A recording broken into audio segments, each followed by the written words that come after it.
Welcome to day 4 of the Accelerate Your Income 5-Day Challenge. So today we're going to talk about the yes factor, which is how to get people who are interested from your marketing and your outreach and all of that to actually turn into paying customers. So I'm going to share my slides here. Where did my slides go? I wonder.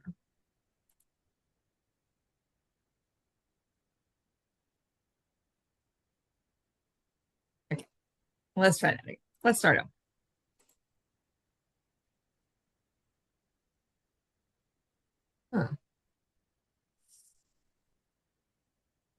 More time. I feel good about this one. No. Oh, I know. I know what's happening.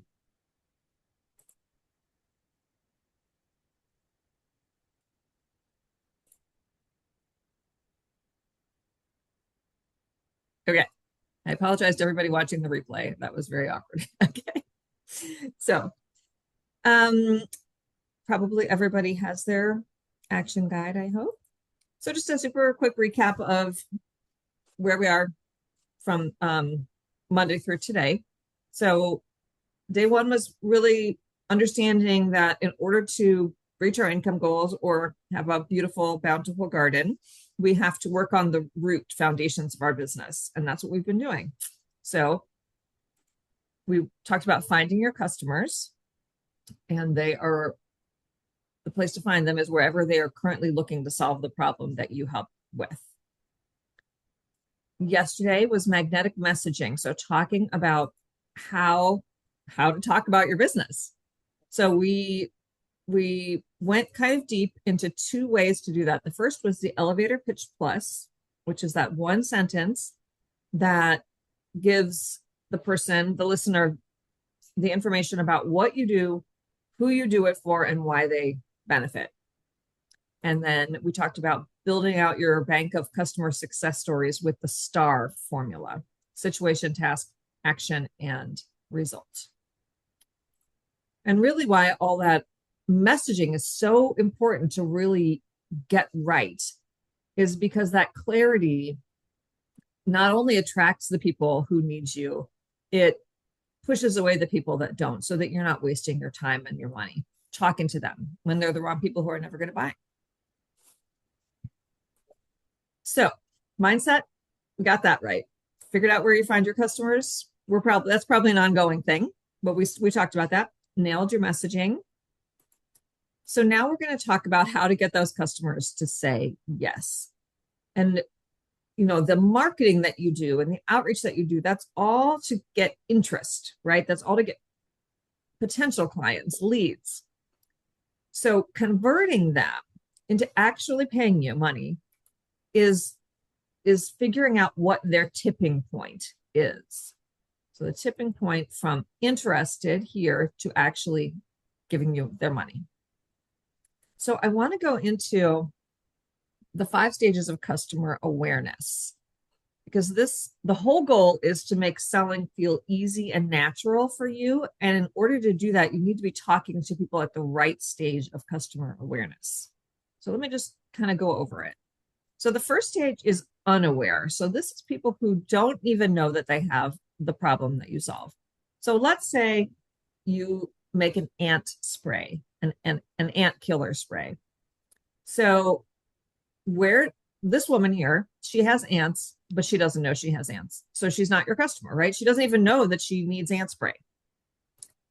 Stage 2 is people who know, like this woman knows she has ants, but she hasn't really yet begun to figure out the ways that she could solve that problem. So she's problem aware, but she's not yet dug into the solutions. So the next stage is solution aware. So this woman knows she has ants. She's ready to do something about it. And she's done some investigating. So she's found your ant spray. She could get an exterminator. She could get an ant, right? These are her potential solutions. The next stage is product aware. So this is aware of your specific product. So she's like, oh, I found this great ant spray. This is what I want. And then most aware is when they're actually ready to buy. So when we think about this sales timeline, this represents the amount of time that it takes someone to move from, being moving through all these stages from where they are now, wherever they are on this timeline, to actually giving you money. So these two stages, the unaware and the problem aware, are the farthest away from the money, right? They don't even know about you yet. And the first one doesn't even know that they need you. So these three people at these stages are where at least you need to focus your marketing, right? Like, it's not worth focusing your marketing on the unaware and the problem aware people. They just aren't ready. The solution aware people, the product aware people, and the most aware people, those are people who you can talk to, right? Those are the people that are most likely to convert, the closest to the money. So let's think about the people who already know. These are the easiest people to talk to, right? They already know about you, and they're ready, like they're ready to buy. We all have things in our cart on Amazon, or things that we intend to buy. So it's probably most aware, but we haven't actually bought them yet. And so figuring out what the tipping point is for these people, for your business, your product or service, that's the critical piece. That's the piece that I want to talk about today, that tipping point. So there's a lot of strategies that people use. One of them is scarcity. Of course, lots of websites do this. Like Amazon will say, only 5 left. That's scarcity, right? If you're like, oh my gosh, I need 5, I better get them right now. Or sale, like a sale that's ending. That's another way to do scarcity, right? Like, hurry up, do it, buy it now. That one is also kind of time limits. So it's an expiring discount, or the sale is ending, or this is only going to be available, like Yankee Candle does a good job with that, right? They bring out seasonal scents, and then after that, you can't get them anymore. That's it. Like, you better get them, or you're not going to be able to get them until next year. Savings, for sure, right? This is the go-to one. Most people automatically go to a discount, especially big companies, and it works. And because it works, right? It's so easy. We think, oh, 10%, sure. That might be worth it to you. But I think for us, like the small business owners, maybe that's not our first try, especially because sometimes people, I don't know about you, but 10% doesn't necessarily move anything for me. Like, it doesn't, that's not enough of a tipping point. If I'm like 30% off, okay, now we can talk. But for us, we can't afford to be given 30% off of our stuff. So we're going to put a pin in that one, right? Like, maybe occasionally, maybe it's a great idea occasionally, but let's not have that be our go-to. So exclusivity. So this is somewhat related to scarcity, but also extra, right? So like the VIP tickets, the VIP experiences. I know when my kids and I used to go to haunted houses and stuff, you could stand in line for an hour and a half, or you could pay for a VIP pass and you could skip the line. Boy, oh boy, that made so much sense if you have the money to do that. Or, like, are you getting, do you get to come early access to something, which is limited? Or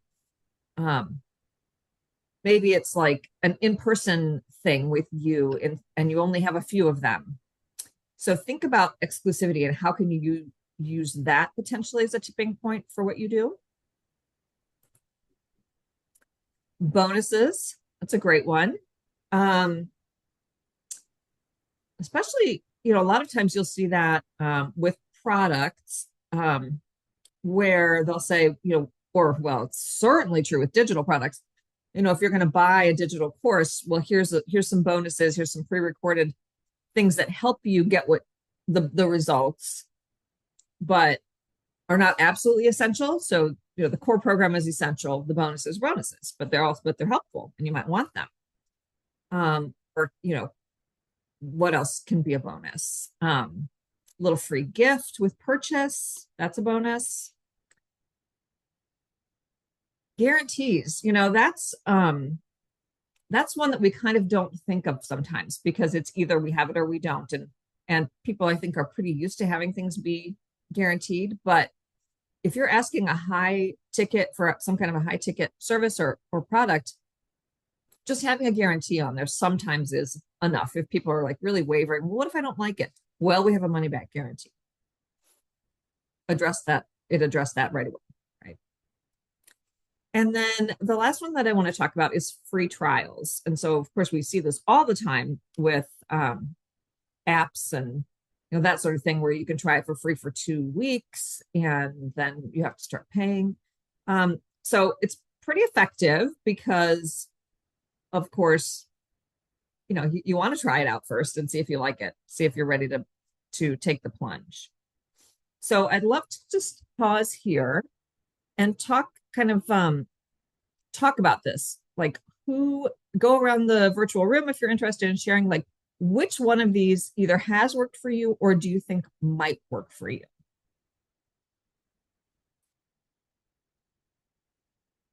For mine, it would be guarantees on my candidates. Oh, so how do you do that? Uh, so we do 90-day guarantee, prorated as long as they pay their invoice within 15 days of start date. Oh. And then is it that they will remain um employed for 90 days? Like that's what you're saying? If it Hmm. doesn't work out, we'll find you another candidate for no extra? Yep, yep. I bet that's pretty effective. Have you found it to be that? Um, so I actually still work for Robert Half. I'm in this because I'm going to be starting my own thing, and Love it it. it definitely works for that Yes. company. Mm-hmm. Yeah. And I mean, I would argue that perhaps you don't even need to do it that long, really. Like maybe for you, when you do your own thing, 30 days maybe. Yeah. I don't need to think you have to bear the burden of an entire 90 days necessarily. Just something that gives them that confidence. That's a great one. Anybody else have any, or like even experiences with other things that you've purchased that where one of these tipping points was what worked for you?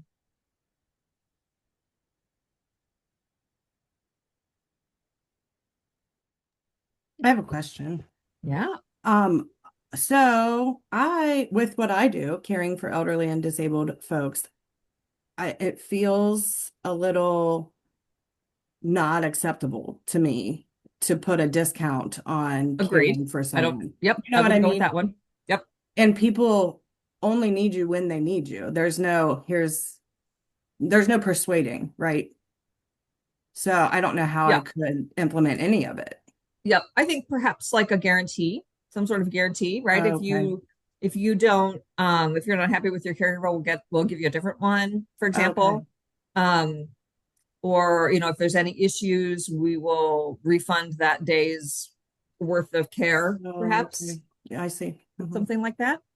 Yeah, I think we can guess, of course, like what might be effective, but I think it's really helpful to listen to your clients and listen to their objections.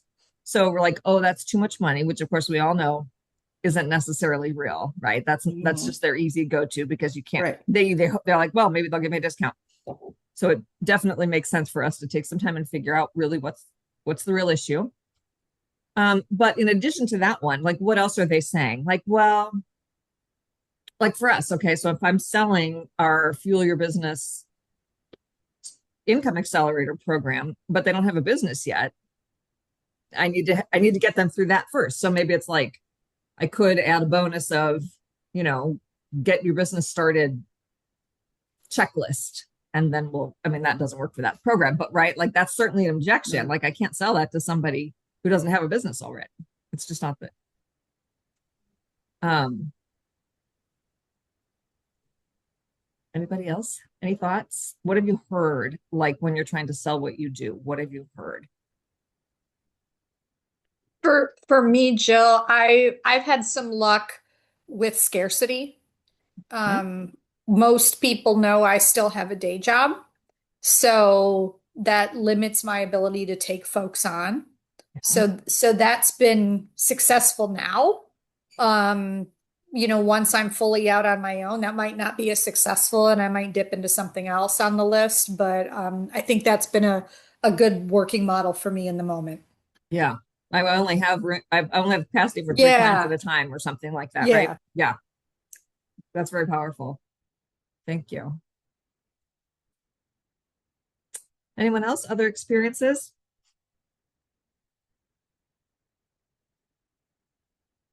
Sarah, how about you? What are you seeing? Do people ask you for discounts for your herbals or? Yes, I just dropped that in the chat. I Oh, I didn't find see that it. Gosh darn it. I'm sorry. good. It's hard for me to Yeah. manage everything. Yes. The Bonuses. Great. bonuses are really helpful for me. I like to put in a little sample of something new I'm working on, or treat folks to even just a new product that I've got. And I have to be mindful of, I have this tendency to want to give it all away. Yeah. So I have to be mindful of making sure it's sample size or something like that. But I think the customers I have really enjoy that. And it gives them like ooh, Sarah's working on this and it's really new. So I want the bigger version, or I want to keep getting more. So I think that's really fun for me. I think folks like it too.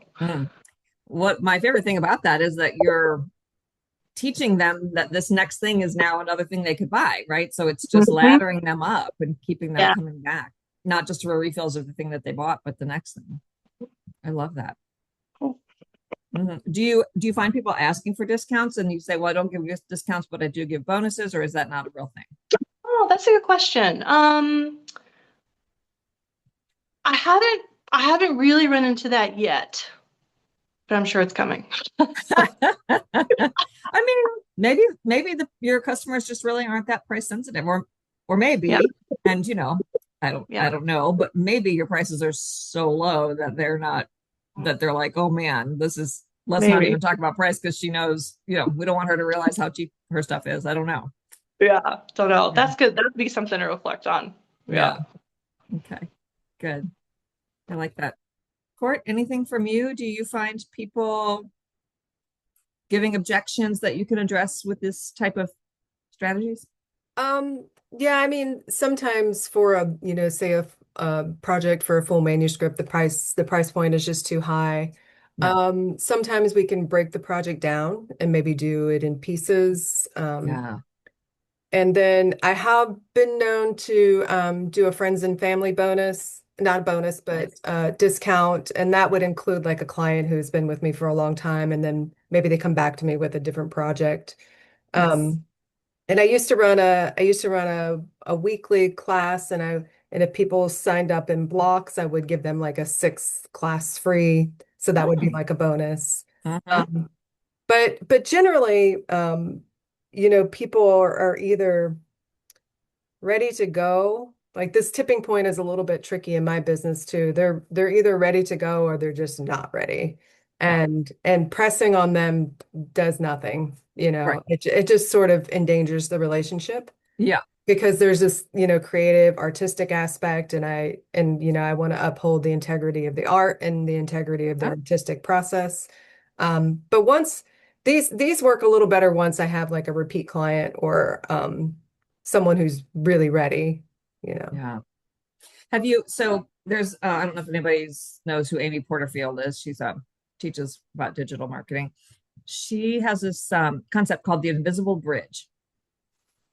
And so it's basically, what do you need? What does the customer need to get them from where they, or what do you need to provide to get them from where they are now to where they need to be ready? So it's this little bridge, right? So like, let's say, Sarah, for you, like they need to believe that herbal remedies are real, right? Or effective, right? That's one of the things that they need to believe. And so, if you need to move people along that invisible bridge, that piece of it is like educating them about the effectiveness of herbal remedies.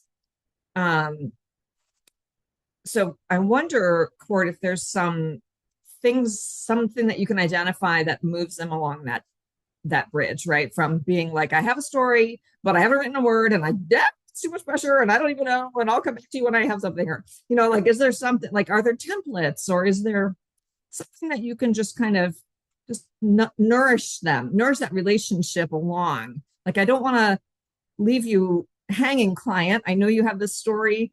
Some people find it really helpful to just use these templates to, kind of capture your thoughts. What do you think? Is there anything like that? I'm not saying, or writing prompts. Yeah, from Sarah. Yeah, I have used writing prompts to a great effect. That's what the class was in the past. It was like a weekly write-in, and I would just bring a series of prompts. Yeah.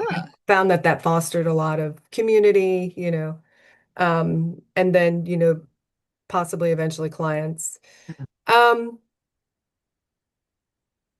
For the bulk of my clientele, they might be a little bit put off by a kind of template because that there's a little bit of a divide in the industry between, writing, say, for entertainment and then writing for, say, art or expression, literary expression. And a template would sort of probably put off those more literary writers. And I am more of a literary writer myself too, so I'm also in that camp. Yeah. So So I didn't even think of the prompts. That's better. Yeah. That seems more aligned in all ways. Yeah. I mean, but I am branching out and I'm contracting out to some other folks who have their own business, and so I'm doing some contract work for them as well. Okay. And it may be that I come into contact with more clients who are open to that type of, template, or really, like, if they're not ready but they're eager, like, you can kind of take them back to the coaching as opposed to the editing. Yeah. So it's still worthwhile to try to, keep up with them a little bit, just check in. At some point they might be ready for coaching if they're not ready for editing. Yep. If that makes sense. Yeah, absolutely. And I think, like, maybe even social media posts about, like, how to break through writer's block or how to create a writing routine, right? These things that are sort of like addressing sort of maybe these fundamental objections that they feel within themselves. Like, well, I sat down the other day and I didn't have anything to write and I got frustrated and I got up again, right? And so you're kind of like, here's what works for a lot of writers. Yeah. Yeah. Anybody else that who wants to, like, kind of think about either that invisible bridge idea, which could be a tipping point strategy as well, right? Like, if they're on the fence and you say, well, here, I have this thing that will help you get to where you're ready to work with me, then that could be a really effective tipping point strategy. Annette, Brianne, Amy, anybody like that? I think for me, it would be finding a job post and then providing a candidate's profile without, like, giving away the candidate. Yep. To just gain interest. Yeah.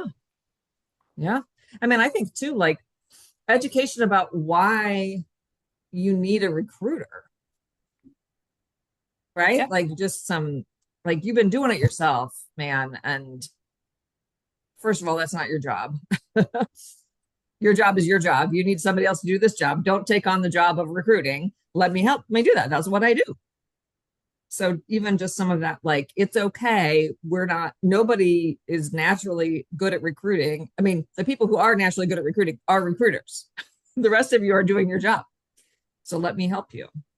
Well, would that be, as far as awareness, like basically 1 through 3 versus 4 through 5? So I think 4 is solution aware. I'm sorry, 3 is solution aware, right? And so understanding that there is a recruiter,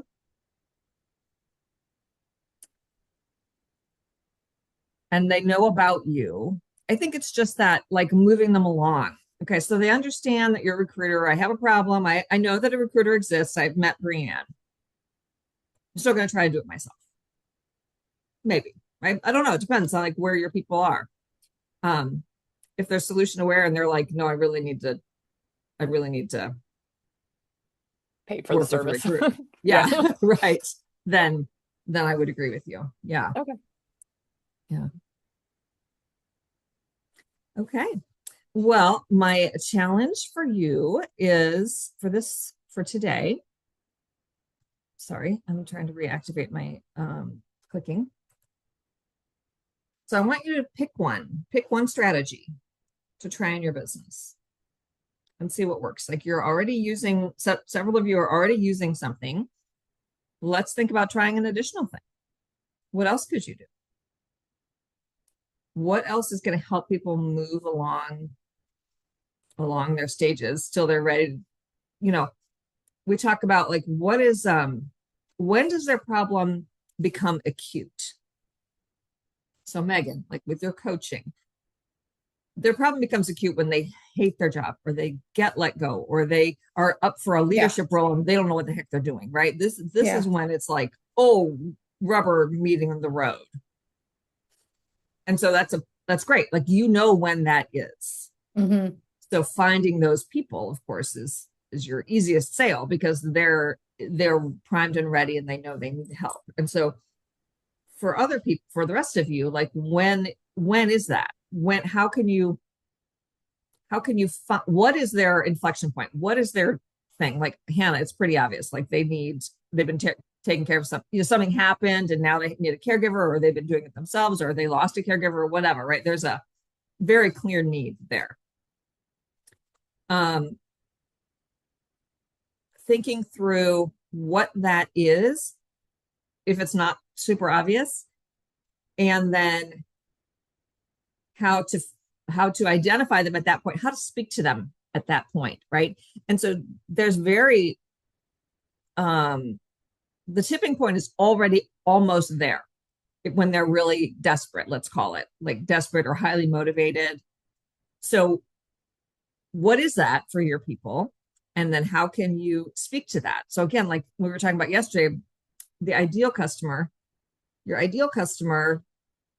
is one who's ready to buy, right? Like that's the ideal. And so how are you talking to that person? Like, you just got a promotion. Congratulations. Downside, you have no idea what what you're supposed to be doing, right? That's Megan's sweet spot. You need to work with me to work on your leadership skills. That's talking to your ideal customer.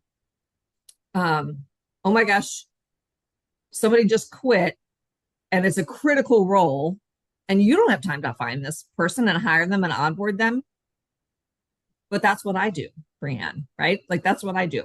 And so talking to them as though they are in that point of highest motivation / desperation, that's when you're going to get the easiest conversions. And then the people, as we talked about yesterday, the people who aren't there, but they're thinking about it, or they're like, I got promoted a while ago, but I do really need to work on my leadership skills. Great. They're going to see themselves in that. That might be a little bit of a longer sales cycle because that desperation, high motivation isn't there. Jill, quick question. Yeah. So I have I think my ideal client, they usually get to a point where by the time they're ready to talk, they're problem aware, but they think that they know the solution. But often the solution that they think that they should employ won't actually fix their problem. So with this, can you give an example? Like, can you be a little more specific? Yeah. So typically, usually when I get pulled into companies to help them get major projects done, because there's they're high stakes, high pressure, that kind of thing. But usually they'll say, well, we just need a project manager, or we just need some kind of role. And they go for any type person in that role without really understanding that that's not exactly what they need. They need somebody who knows how to actually bring all the pieces together. But in theory, a project manager should know how to do that. But so many people have gone and just gotten the certification, but they really don't know how to do it because they've never been in the situation. So this is where I'm trying to do this kind of raising awareness. But this is where I'm like, is the raising awareness a strategy? I mean, and like what I don't want to be is kind of crappy either and making it sound like, no, the people who you're hiring, they don't really know how to do their job. Maybe it's more like one of those really sexy topics, like the 5 mistakes most people make when they're hiring a project manager, or here's what I see all the time, or project manager title doesn't mean the right skill set for you. So you're not dissing the people who are project managers, but many of them might not have experience in this complicated, bringing all these pieces together. So I think talking about the mistakes and the ways this can go wrong, I think is probably, and it from a place of helpfulness, right? Not from a place of you're stupid because you hired this person, or you thought you needed this and you don't and you're dumb. It's nothing like that, of course. It's all in service of them. Like,